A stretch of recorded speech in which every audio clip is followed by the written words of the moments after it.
Assalamualaikum warahmatullahi wabarakatuh. Saya Miftahul Jannah NIM 2121297 akan mempresentasikan yaitu akidah Islam dan sifat-sifat Allah. Nah, di sini saya akan membahas tentang pengertian akidah Islam dan dalil akidah Islam.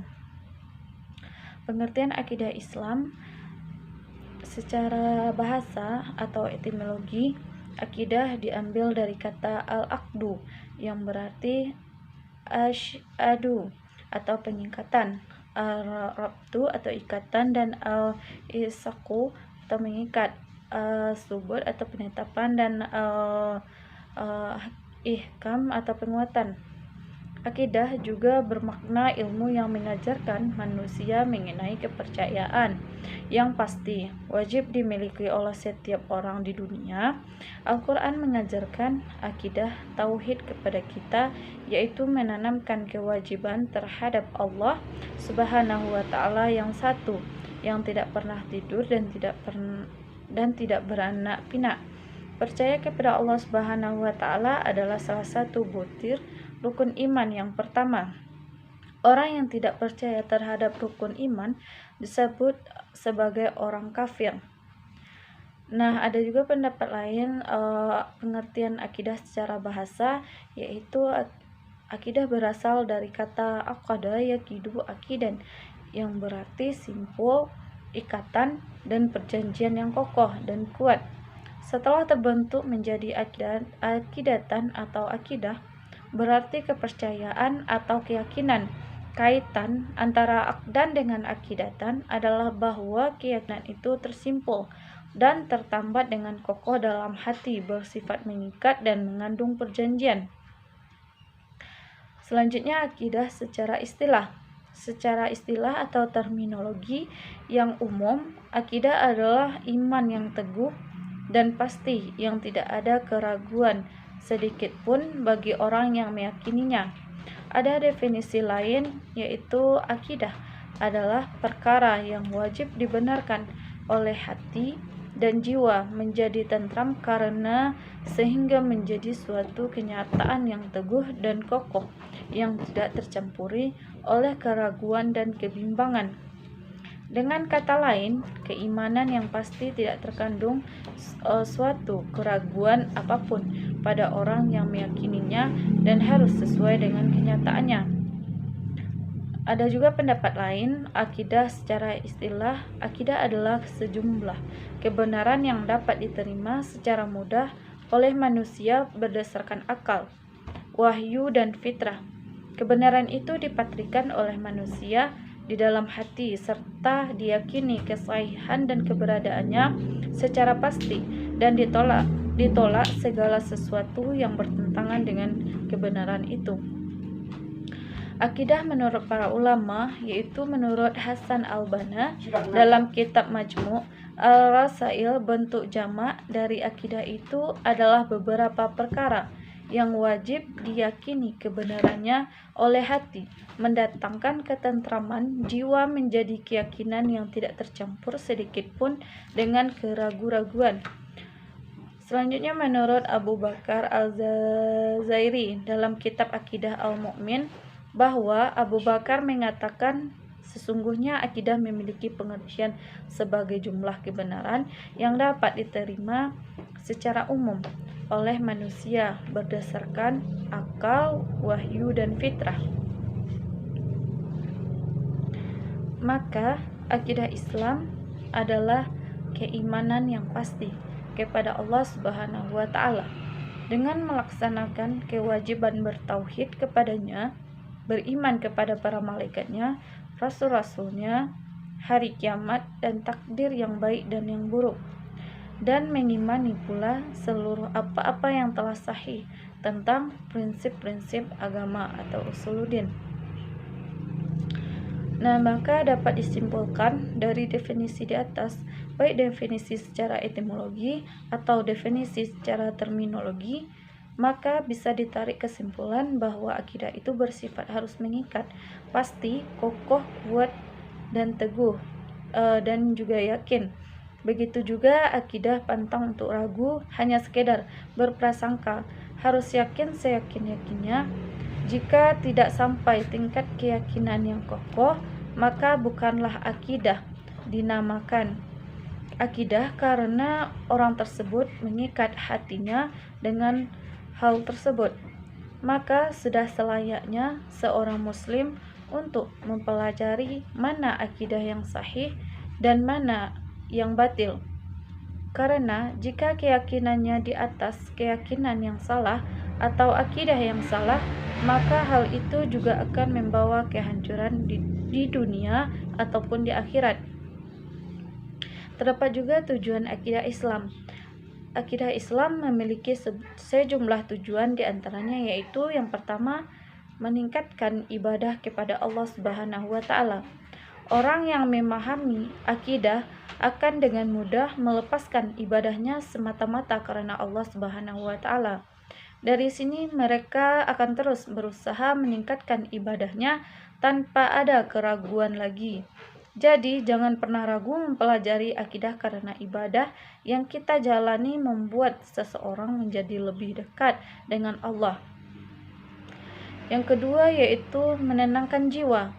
Akidah bertujuan untuk membuat hati menjadi lebih tenang karena dapat menerima segala sesuatu dengan ikhlas, baik takdir yang baik maupun yang buruk. Ini karena mereka percaya bahwa semua ini telah diatur oleh Tuhan. Mereka juga akan percaya bahwa rencana Tuhan jauh lebih indah sehingga tidak perlu khawatir dengan apa yang akan terjadi esok hari.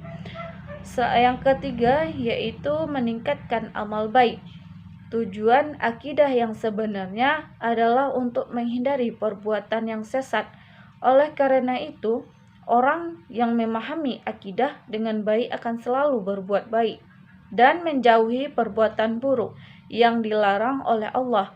Mereka akan selalu ingat bahwa setiap perbuatan dosa yang dilakukan akan mendapatkan pahala. Dan selanjutnya, menegakkan agama.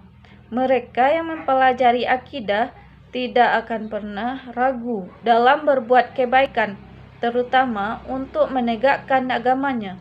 Selain itu, mereka akan selalu berusaha memperkuat rukun agamanya, termasuk jihad. Pada dasarnya, akidah akan menyadarkan manusia bahwa yang perlu dikejar bukan hanya kebahagiaan di dunia, tetapi juga di akhirat. Juga terdapat contoh akidah Islam. Dalam menjalani kehidupan sehari-hari, umat Islam harus selalu berpegang teguh pada akidah Islam. Adapun beberapa contoh akidah Islam adalah sebagai berikut. Beriman kepada Allah Subhanahu wa taala dan sifat-sifatnya dengan menerima dan beriman sesuai dengan apa yang tertulis dalam Al-Quran dan As-Sunnah atau hadis. Yang kedua, menjalankan 6 rukun iman dalam hidup sesuai dengan ajaran Islam, dengan menjalankan perintah Allah dan menjauhi larangannya. Yang ketiga, saling menghargai dan menyayangi sesama anggota keluarga dan masyarakat sesuai ajaran Islam. Ingin melakukan beberapa kegiatan bersama sesuai ajaran Islam. Contohnya, melaksanakan sholat berjamaah. Dan selanjutnya, yang terakhir, tidak terima fatwa kecuali berdasarkan Al-Quran dan Sunnah Nabi Sallallahu Alaihi Wasallam. Dalil tentang akidah Islam. Dalil akidah Islam terbagi menjadi dua, yaitu yang pertama dalil akli. Dalil yang didasarkan pada penalaran akal yang sehat. Orang yang tidak mampu mempergunakan akalnya karena ada gangguan, maka tidak dibebani untuk memahami akidah. Segala yang menyangkut dengan akidah, kita tidak boleh meyakini secara ikut-ikutan, melainkan berdasarkan keyakinan yang dapat dipelajari sesuai dengan akal yang sehat. Yang kedua yaitu dalil nakli. Dalil nakli adalah dalil yang didasarkan pada Al-Quran dan Sunnah, walaupun akal manusia dapat menghasilkan kemajuan ilmu dan teknologi. Namun harus disadari bahwa betapapun kuatnya daya pikir manusia, ia tidak akan sanggup mengetahui hakikat zat Allah yang sebenarnya. Manusia tidak memiliki kemampuan untuk menyelidiki yang gaib. Untuk mengetahui yang gaib itu kita harus puas dengan wahyu Allah. Wahyu itulah yang disebabkan dalil nakli. Kebenaran dalil nakli ini bersifat qat'i atau pasti. Kebenarannya mutlak serta berlaku untuk semua ruang dan waktu. Dalil nakli ada dua, yaitu Al-Quran dan hadis Rasul. Hal-hal yang tidak dapat dijangkau oleh akal cukup diyakini kebenarannya tanpa harus membuktikan dengan akal.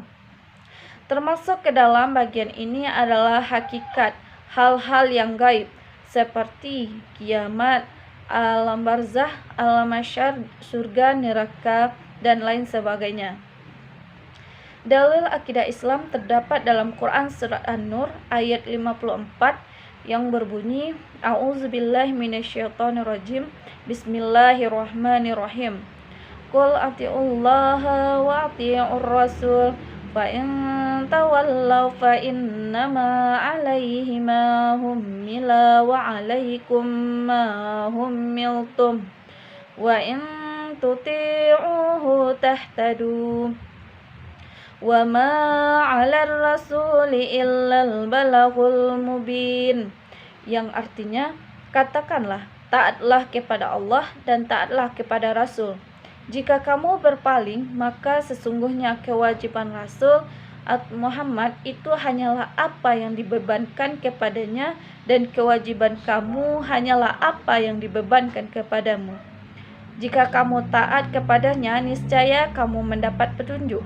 Kewajiban Rasul hanyalah menyampaikan amanat Allah dengan jelas. Terdapat juga dalam Quran Surah Ali Imran ayat 32 yang berbunyi, Bismillahirrahmanirrahim. Qul ati'ullaha war rasul, fa in tawallaw fa innallaha la yuhibbul kafirin. Yang artinya, katakanlah Muhammad, taatilah Allah dan Rasul jika kamu berpaling kepadanya. Ketahuilah bahwa Allah tidak menyukai orang-orang kafir.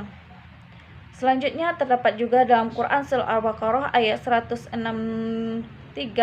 yang berbunyi, Bismillahirrahmanirrahim. Wa ilahukum ilahu wahid, la ilaha illa huwar rahmanur rahim.